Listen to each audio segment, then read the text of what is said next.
Hello there. Today we'll be reading Chapter 4 of Shadows, the Horror Movie Heroes by Clouds, My Head in the Clouds, Not Coming Down. And it's read by Raven. This is Chapter 4 out of 40.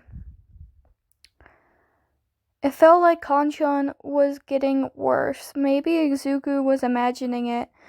But ever since he'd gotten captured by the sludge villain, Kanchan was about twice as mean as he had been. He must have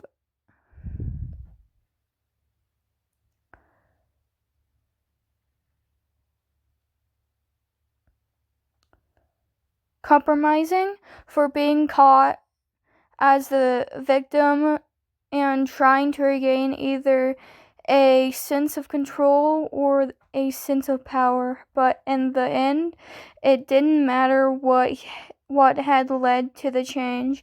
It just mattered that Izuku stayed out of his attack radius as much as humanly possible. That wasn't an option during class, unfortunately, especially when most of his teachers would turn a blind eye to Izuku getting tripped, burned, or hurt if it meant that Kanchan wouldn't interrupt class. But after class was when the worst beatings happened anyway. So if he could just stay out of sight for long enough for Kanchan to leave, then Izuku could go hang out with Shinso at the park. He just had to stay out of sight. Izuku looked around for somewhere to hide. Inside a locker would be fine if he had a guarantee that he could get out. But if the locker latched and he got trapped, then it would defeat the whole purpose of hiding in the first place. Empty classrooms weren't a safe bet because Kanchan would send his lackeys to check those. And if he tried going to a teacher, it would just make things worse. If only there were some way to give himself an advantage and take the high ground. Izuku almost stopped in his tracks as it hit him. Take the high ground. Sure, Katsuki would easily reach him with his explosions, but that was only if he thought to look up. Izuku sped up and skidded around the corner, making a beeline for the trophy case. Kanchan had won pretty much every award the school had to offer, so his name and face were featured multiple times. While Izuku may as well not be a student, that didn't matter though. What mattered was that the case didn't go all the way to the ceiling. There was about a foot of space on the top with a little decorative lip along the edge of the case that should be enough to mostly hide him if he laid down completely flat. Izuku grabbed a chair from the empty classroom and used it to try and scramble up to the side of the case, accidentally kicking it aside as he did. It took all of his strength to get up on the top of it, but he finally managed with a grunt. It was hard to catch his breath with all the dust, so he covered his mouth and did his best to muffle how hard he was panting. The entire plan would be for nothing if Kanchan heard him and found his hiding place. It was only a few seconds after Izuku had settled in that Kanchan and a couple of the other classmates rounded the corner. Kanchan had a murderous suspicion on his face, and he looked down the hallway both directions. You extra split up and find the damn nerd. I'm gonna take a look around here. His lackeys nodded, and one took off in either direction while Kanchan started looking around and peeked in head of the other classrooms, and Izuku had to fight off disappointment when he didn't look at any of them for more than a few seconds. Then Kanchan saw the chair on the floor and his eyes narrowed. Izuku couldn't help himself as he started trembling. If Kacchan found him, was there anything he could even do? If he was just stronger, then he could have gotten up quicker and not had to use the chair. He shouldn't have left any evidence that Kacchan could use to find him. Hiding had seemed like the perfect plan at the time, but it didn't work. It would just make everything worse. He needed to get better at thinking ahead and strategizing for every possibility, not just the one he hoped would happen. Stupid dust. If he was going to be hiding in places like this frequently, he needed to start carrying around a mask. Kacchan was getting closer, and Izuku clamped his hands over his mouth again as he felt a sneeze coming on. He hated this. He hated being so terrified, and as much as he hated it, what made it even worse was that Kacchan didn't even know what it was like with the exception of the sludge villain. He had never been the victim. He didn't know what it was like to live in fear like Izuku did. His mind was racing through all of the research he had done since meeting Shinso, and Izuku knew there were 1.5 million strategies that he could use, but if he tried them and failed, then it would just make Kacchan even more angry than he was right now. Plus, there was the fact that Izuku was pretty sure that Kacchan's fight or flight response was mostly geared towards fight, which meant that a fake-out strategy wasn't going to work here like it did with the sludge villain. What was he supposed to do? Kacchan's eyes slid from the chair, the trophy case, and Izuku on top. He gulped. Too late. There you are, Deku! Kacchan smirked. Found you. Kodo wasn't quite sure what to think of her new teacher. Dad was always so gung-ho about taking advantage of new opportunities and never saying no to an adventure. But he was also impulsive and had a habit of not thinking things through all the way. So yeah, Dad was absolutely nothing sketchy about some guy who supposedly worked for All Might offering to train her, but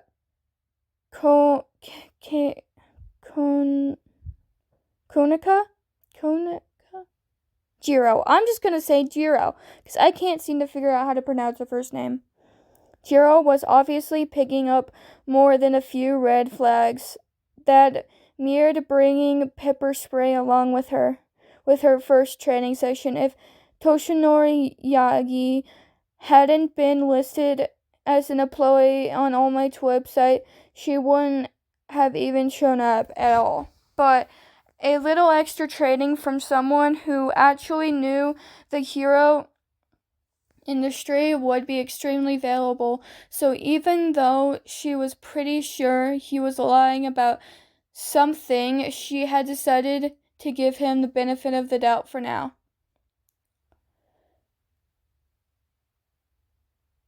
Dalara Beach. I totally said that wrong. The Bega Beach. Yep, that's how you say it, the Bega Beach Park.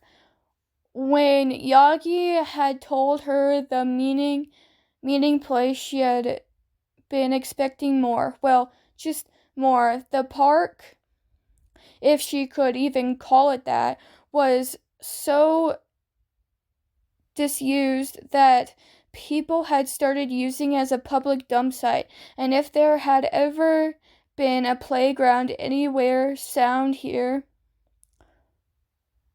it had long been buried beneath literal mountains of trash. Yagi had, of course, blended right in, so it took her a minute to realize that he'd beaten her there, and was already standing on the boardwalk looking out on the ocean.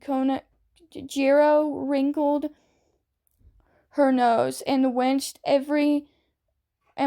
every muscle creak in the wood made as she started picking her way to him. No offense, but this perfect training ground you picked is kind of a mess. No offense, but this perfect training ground you picked is kind of a mess. Yagi jumped and gave her a super smile. Oh, young Jiro, I didn't see you there.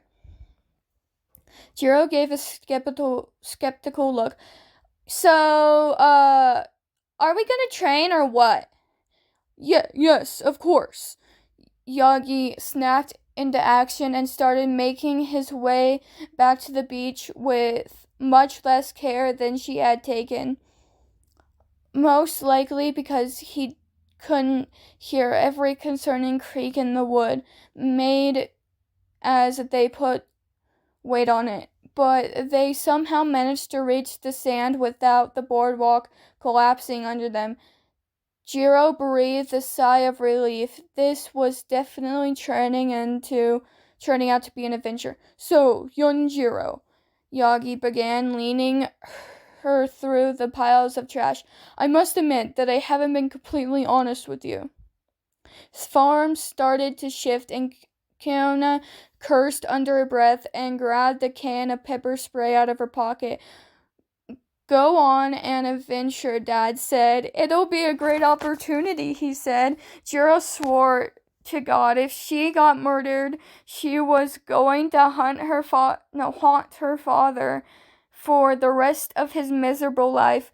She had no idea what kind of quirk this guy had, but from the shift in size, it was most likely some kind of monster quirk. She wasn't equipped to fight that.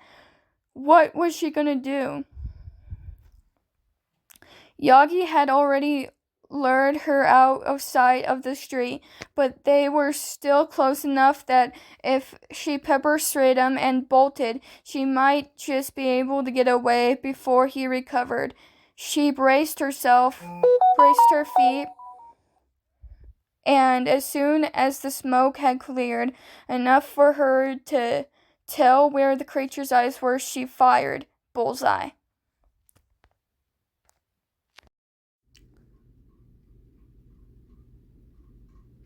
When the smoke surrounding Yagi finished clearing, and Jiro's eyes widened as she realized just who exactly she had just pepper sprayed right in the eyes, right as he let out a strangled cry and collapsed back into a skeletal form with a puff of steam.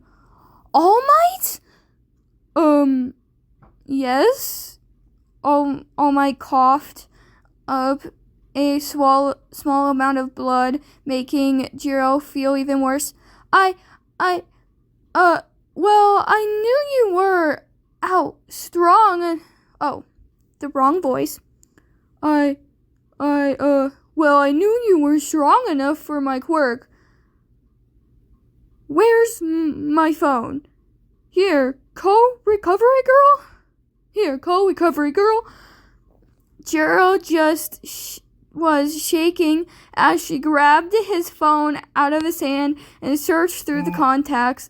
Thankfully, there weren't that many, and recovery girl was already near the top as his recent calls. Hello? I think I might have just attacked the number 1 hero. Sorry?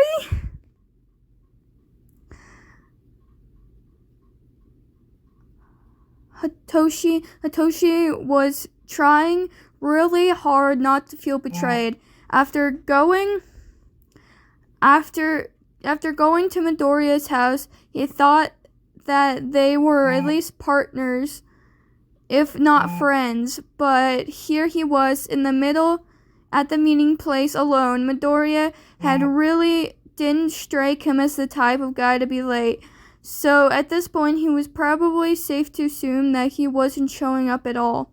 Maybe he was maybe he wanted to show up and his mom hadn't let him. That was probably just wishful thinking. It would have been nice if Midoriya still wanted to hang out with him, but he probably came to his senses and realized that the whole using fear as a weapon and being associated with someone with a villain's quirk was kind of a bad idea in the first place. Even if it ended up working, it was still a long shot. Hitoshi sighed and jumped off the swing he'd been sitting on. He might as well go home and do his homework. He needed to at least make sure he could pass the general ed exam. Once it was time to apply to UA, he shouldn't have gotten his hopes up. Shinso! Midoriya voiced, making him stop in his tracks. Sorry I'm late. I got held up, but I'm here now. Hitoshi looked Midoriya up and down and was slightly favoring one ankle, and his uniform was singed and torn in several places. Plus, Hitoshi was fairly certain that those were bandages peeking out of his sleeves. Held up by who? Muggers? No. Midoriya rubbed the back of his neck. Just some boys. I really wish I could just make them go away. I mean, I know how, right? But all the study we've done is just in theory. I've never really had the chance to practice being scary, you know? And I've only ever practiced being less scary. Hitoshi nodded in understanding. So, what are we gonna do about it? There's gotta be some way for us to practice. Midoriya had started muttering to himself, so Hitoshi just let him talk and tried to catch as much as possible. There are haunted houses, but while those might be helpful, they probably won't hire kids our age. Wait, aren't there companies that provide civilians for rescue simulations and stuff for hero training? I wonder if those opportunities like that, but for fake villains. If there is, that'd probably be the best. Hitoshi cut in. I mean, the point is to beat the villains at their own game, right? So pretending to be villains would probably be a pretty effective way to practice. Midoriya smiled and pulled out his phone. Okay, let's start there. We'll probably need a lot more physical training too, and maybe parkour. It seems like it'd be really useful to be able to beat villains in mobility. And I kind of tried hiding on top of a display case and rolled my ankle jumping down. Hitoshi raised an eyebrow. Was this before or after you got beat up? Midoriya grimaced. Before. And that reminds me, we should probably learn to fight. Yeah. Hitoshi nodded. Yeah, we probably should get on that. And that is the end of chapter 4 of Shadows, the horror movie Heroes. Bye!